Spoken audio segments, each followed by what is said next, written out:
Looking to improve your diet in the new year? Try seeing a personal dietitian with Nourish. Nourish has hundreds of dietitians who specialize in a variety of health concerns, including weight loss, gut health, and more. Meet with your dietitian online and message them anytime through the Nourish app. Nourish accepts hundreds of insurance plans. 94% of patients pay $0 out of pocket. Find your personal dietitian at usenourish.com. That's usenourish.com. Hello, it is Ryan, and I was on a flight the other day playing one of my favorite social spin slot games on ChumbaCasino.com. I looked over at the person sitting next to me, and you know what they were doing? They were also playing Chumba Casino. Everybody's loving having fun with it. Chumba Casino is home to hundreds of casino-style games that you can play for free anytime, anywhere. So sign up now at ChumbaCasino.com to claim your free welcome bonus. That's ChumbaCasino.com and live the Chumba life. Sponsored by Chumba Casino. No purchase necessary. VGW Group. Void where prohibited by law. 18 plus. Terms and conditions apply.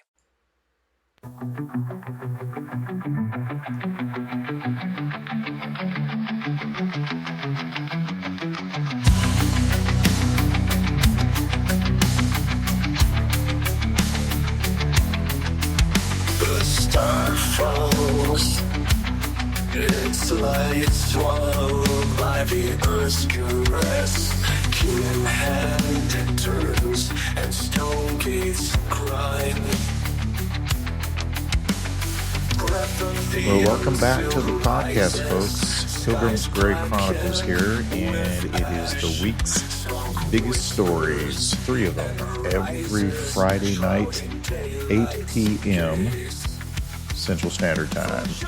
We're going to be breaking down biggest stories of the week through the lens of the Seed War, ancient history, the ongoing battle between globalist control and biblical prophecy. And this week, we've got 3 major stories that stand out amongst many. There was a lot of things going on last week.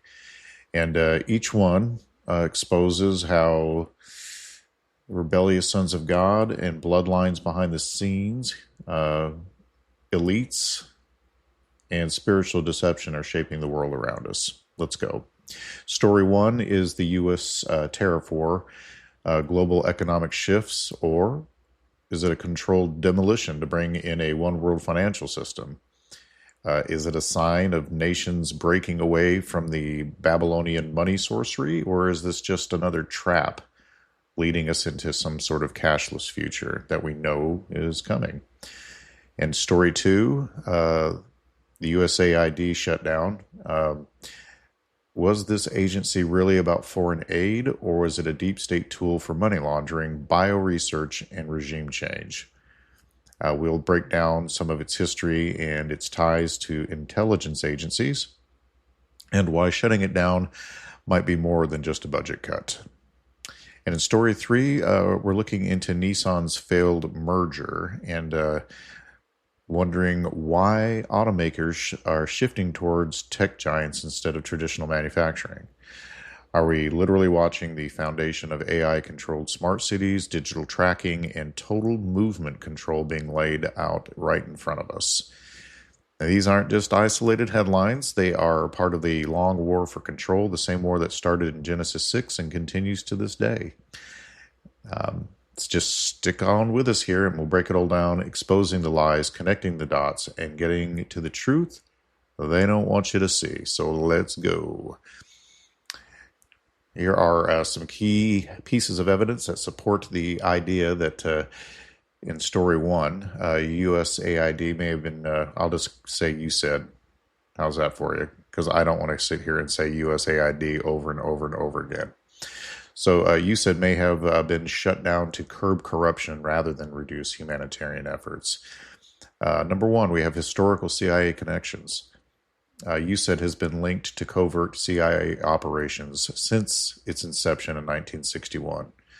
For example, the 1960s and 1970s saw USAID used as a front for CIA activity in Latin America, particularly in Chile, Nicaragua, and Cuba, where it was involved in destabilization efforts against governments unfriendly to U.S. interests. Operation PBS Success, Guatemala, 1954. We have declassified documents that reveal that USAID was used as a conduit for CIA-backed regime change, supporting propaganda campaigns and rebel funding. Number 2, funding fronts and money laundering. USAID has been accused of funneling money to foreign opposition groups under the guise of democracy-building grants. For example, in Ukraine, prior to the 2014 coup, USAID poured millions into pro-Western NGOs and political groups that helped facilitate regime change. In Afghanistan, USAID lost track of billions, not millions, but billions of dollars, which reportedly fell into the hands of warlords and terrorist groups.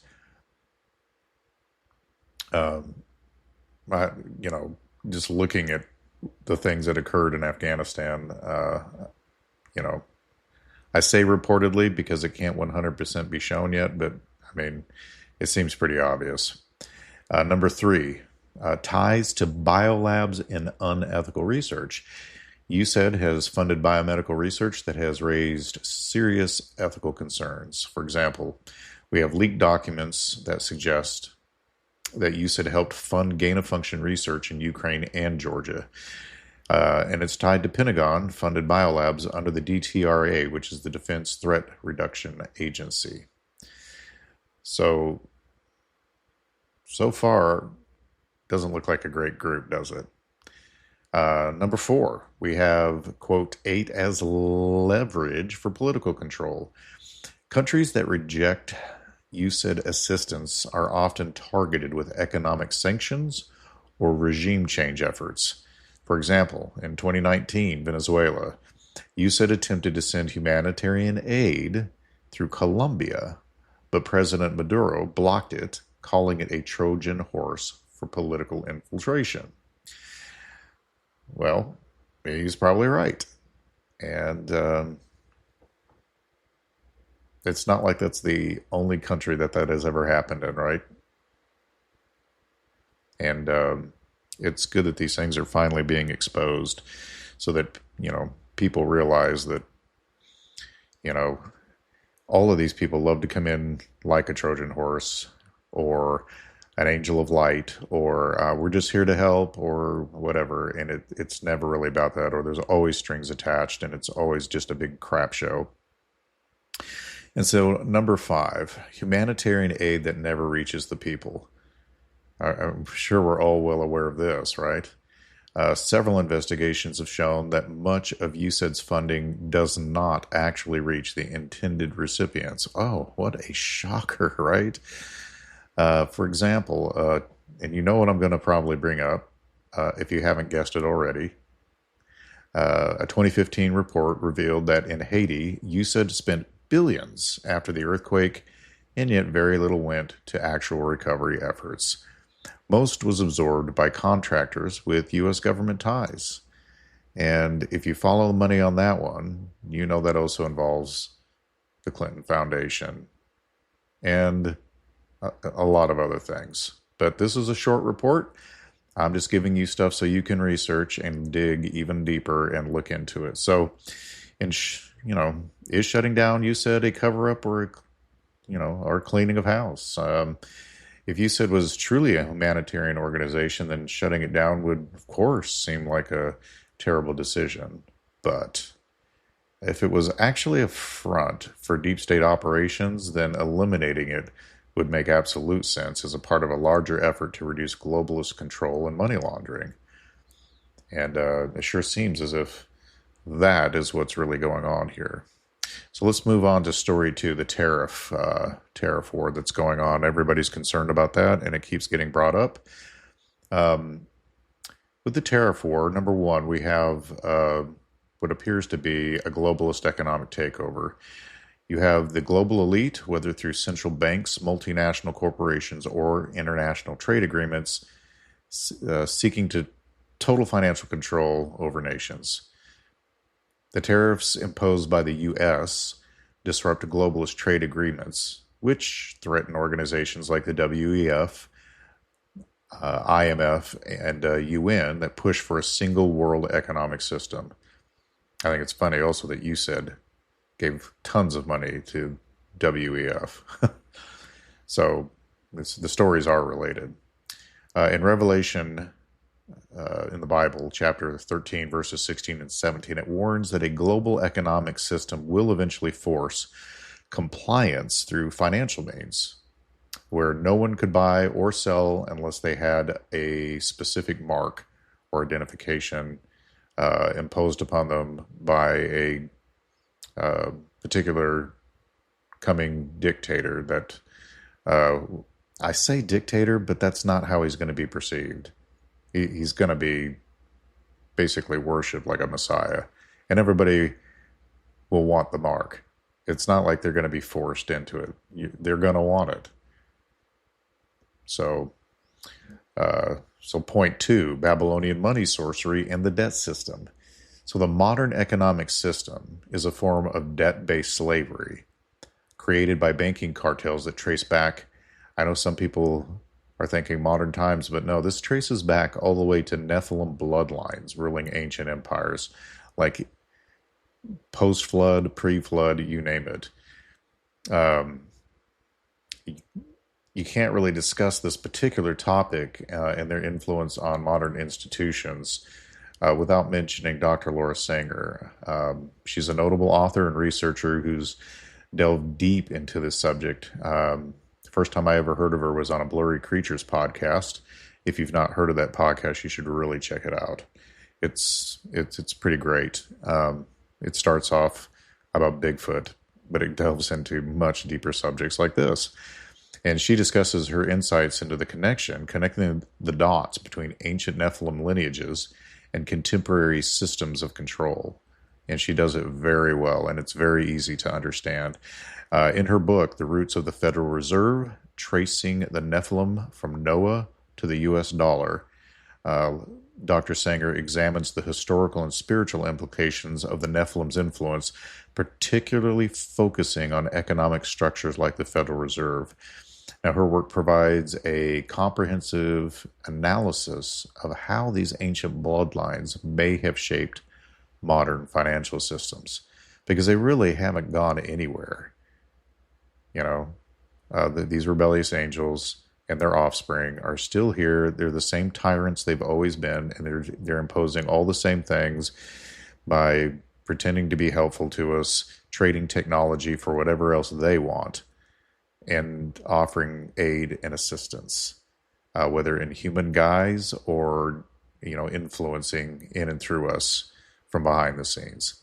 In Genesis 47, we see how Egypt enslaved its own people through economic control, a blueprint for the elite today. The Federal Reserve, the Rothschild-controlled banking system, and the BIS, or Bank for International Settlements, basically act as the modern-day Tower of Babel, controlling nations through fiat currency and inflation manipulation.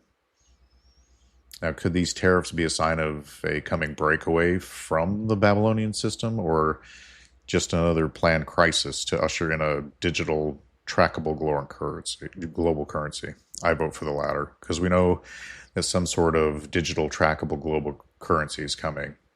Some sort of economic system where you can't do anything within that system without their mark. So number 3, the war against independent nations and the push for digital enslavement. So any nation that refuses to comply with globalist trade structures faces economic warfare, sanctions, and artificial market crashes. I mean, shoot fire. We had Gaddafi, who just wanted to back his currency with gold and oil and wanted to get rid of fiat currency in the Federal Reserve, and he was pretty much taken out. If you're not aware of that, look into it. America basically had him snuffed. Well, I say America. I don't mean you and I when I say that. I mean the people with money, the bankers, the Federal Reserve, all of that. So in Revelation 18, it describes the fall of Mystery Babylon, where the merchants of the earth weep because their economic control collapses. So is this economic turmoil of today setting the stage for a controlled demolition, making way for this, system of not being able to buy, sell, or trade anything without a mark? I think so. So it really does look like we're just watching another move in a spiritual chess game between God's remnant and the rulers of this world. People who are awake are paying attention to this. Other people just dismiss this as nonsense, and they think it's all this human government and so on and so forth, and it isn't. So if today's economic shifts are part of this final deception, how do we prepare? And where does our trust belong? So, something worth looking into. And story number 3. We're looking into Nissan and its merger.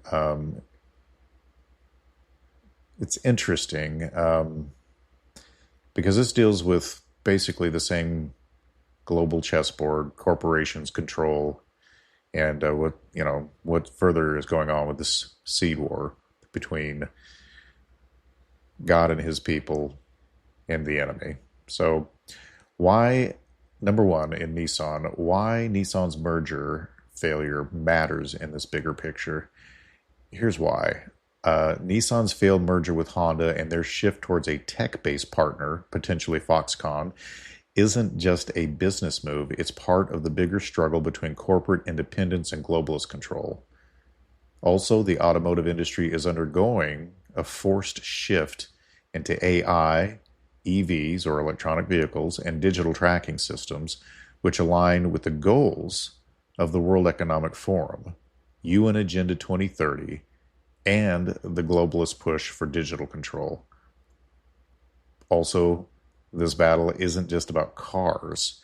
It's about who controls transportation and movement in the coming technocratic system.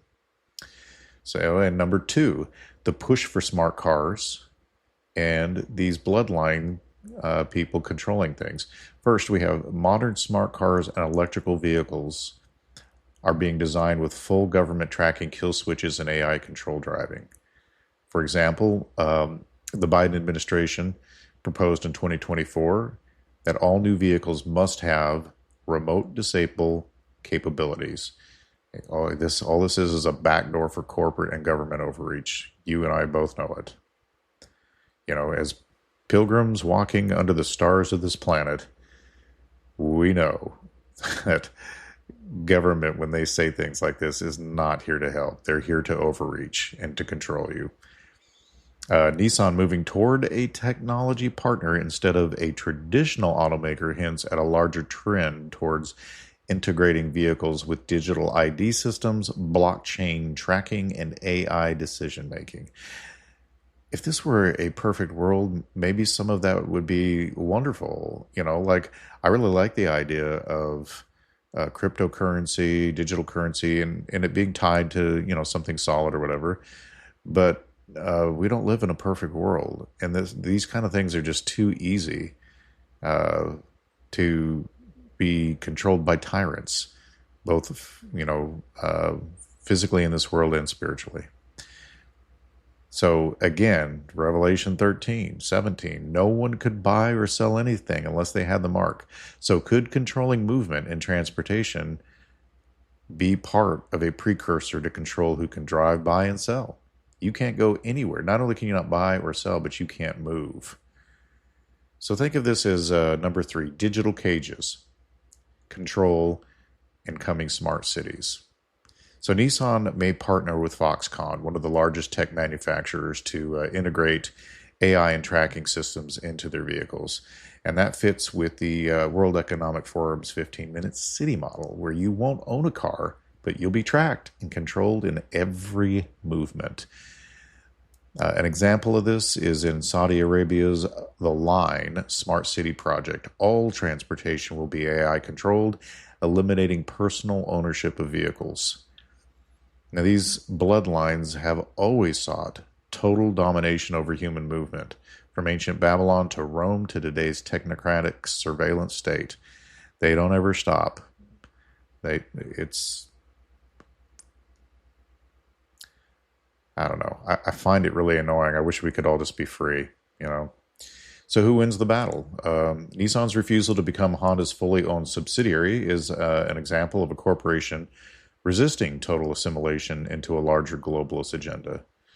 However, Shifting to a tech partnership means they might still fall into this terrible systems AI grid. So the real war isn't just about corporations. It's about the battle for human autonomy in the face of globalist control.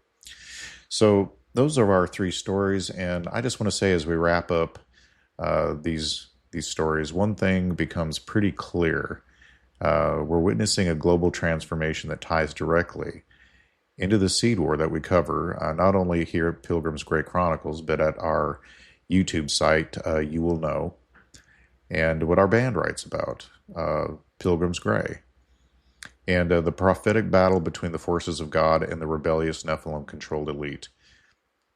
The U.S. tariff war is not just about economics. It's about the battle between national sovereignty and the globalist financial system, a system that's enslaved nations just as Egypt did in Joseph's time. So is this a move towards economic independence or just another step in controlled demolition leading to a beast-based system? And then USAID's shutdown exposes the deep-rooted corruption of CIA-backed funding operations disguised as humanitarian aid. Now, were these programs ever about helping people, or were they an intricate part of the globalist plan for regime change, biological experimentation, and resource control? Is this a victory for truth, or is something even more sinister coming in its place?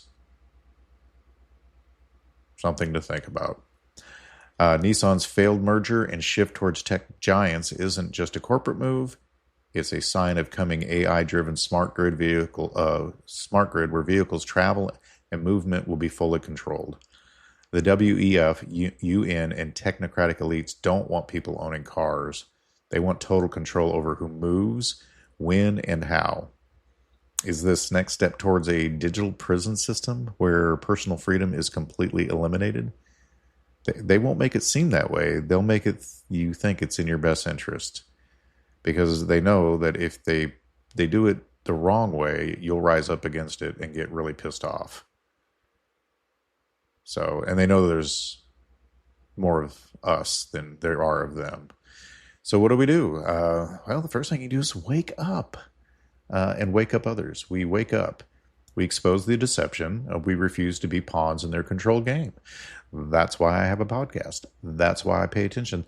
That's why I look into these things, and I help you to look into these things and make you aware of them so that you aren't buying into all of this, because it's very easy to get caught up into their paradigm of Republican, Democrat, left versus right, all these different things to divide you and to keep you thinking about how much you want to argue with that person across the aisle rather than watching what they're doing. Because more often than not, it still all leads to the same place. They just do it in a different way. That's why it's a black and white checkerboard. That's why there's black hats and white hats. But I say remove yourself from that chessboard and observe what they're all really doing. Because it could just be a bad cop, good cop routine, and they're still all leading you down like the Pied Piper to a globally controlled one world government system. Just because something looks really good up front doesn't mean they're not still leading you down that same path. So I just, we seek truth, right? The battle isn't just physical, it's spiritual. So knowing God's plan and how the enemy operates is one of the first things you can do. And it's how you stay ahead. And you prepare. You break free from the system they're trying to enslave you with and look for ways to maintain independence from their control as best you can. And that's up for you to look into, and how you can best do that with your own resources in your own life, and to look into it. I'm sure many of you have already. I know my wife and I have. So I got some final questions for you. First of all, are you even seeing the bigger picture? Do you believe we are heading towards total global control, or do you think these are just isolated stories? And more importantly, what do we do next? So, if you find this material interesting and you enjoyed the episode or found it eye-opening, I would love it for you to subscribe share the stories, get involved, comment, share your knowledge, you know. But always, of course, be sure to subscribe to the podcast, follow our YouTube channel at You Will Know, and of course, you know, again, listen to our music with Pilgrim's Gray, and let's wake up more people together, right? You can share our music, you can share our stories, you can share this top 3 stories of the week, and just get out there and support us. I know on the YouTube channel now, if you want to contribute to what we're doing here in any small way, shape, or form, there's a thank you button even on there where if you want to, you can, for the, cost of less than a cup of coffee, just give us a quick thank you and support the channel and support what we're doing. Every little bit helps, and the more help we get, the more content we can put out, and the better content we can put out. So that being said, I hope you guys had a really excellent work week. Going into the weekend, make sure you have a blast. Enjoy it if you can. If you're having to work, I'm so sorry. I don't work on weekends, but that doesn't mean you still can't have a good weekend if you have to go to work. And to take you out into the weekend, here is Pilgrim's Gray with the Key. See ya.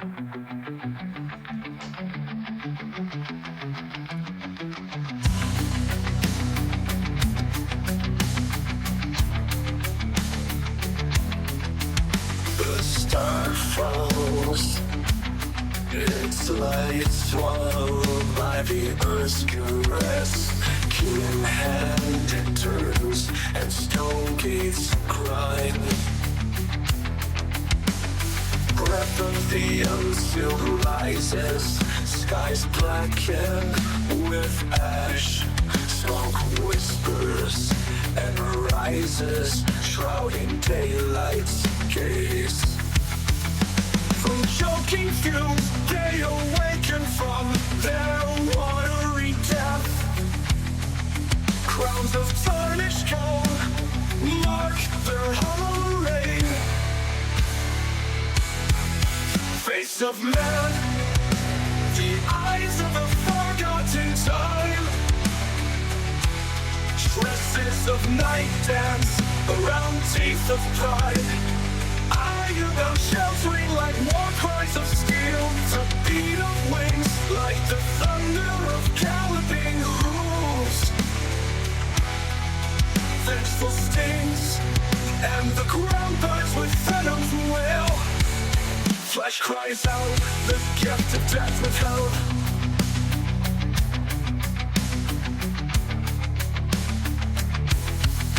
Flooded days of torment, a season beneath the painful sting.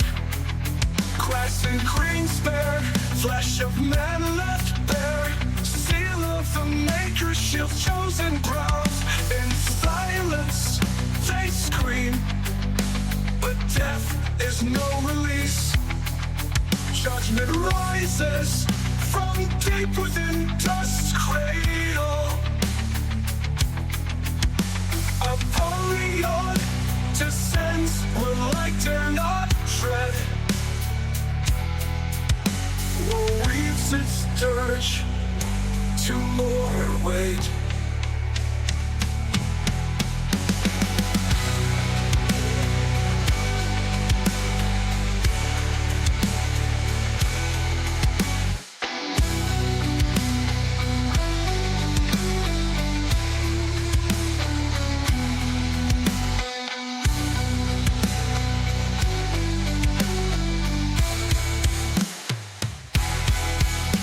Of man, the eyes of a forgotten time.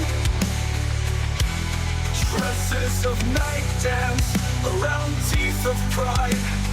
Iron bound sheltering like war cries of steel. The beat of wings like the thunder of galloping hooves.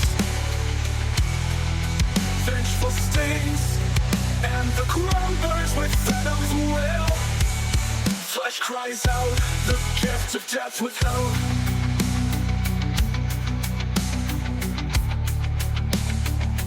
Withheld for the days of torment, a season beneath the painful sting. Grass and green spared, flesh of man left bare. Seal of the maker shield's chosen brow. In silence, they scream, but death is no release.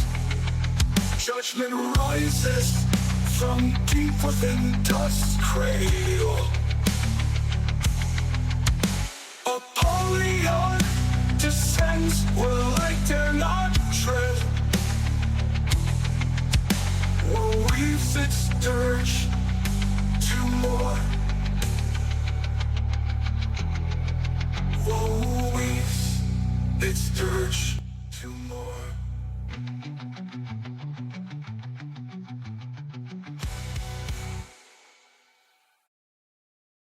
If you have health insurance, you might be able to see a personal dietitian for $0 out of pocket. Nourish connects you with a dietitian that fits your needs, covered by your insurance. Nourish accepts hundreds of insurance plans, and 94% of patients pay $0 out of pocket. Meet with your dietitian online and message them anytime through the Nourish app. With hundreds of 5-star reviews from real patients, you know you're in good hands. Find your dietitian at usenourish.com. That's usenourish.com. Step into the world of power, loyalty, and luck. I'm gonna make him an offer he can't refuse. With family, cannolis, and spins mean everything. Now, you wanna get mixed up in the family business. Introducing The Godfather at ChumbaCasino.com. Test your luck in the shadowy world of The Godfather slot. Someday, I will call upon you to do a service for me. Play The Godfather, now at ChumbaCasino.com. Welcome to the family. No purchase necessary. VGW Group. Void where prohibited by law. 18+. Terms and conditions apply.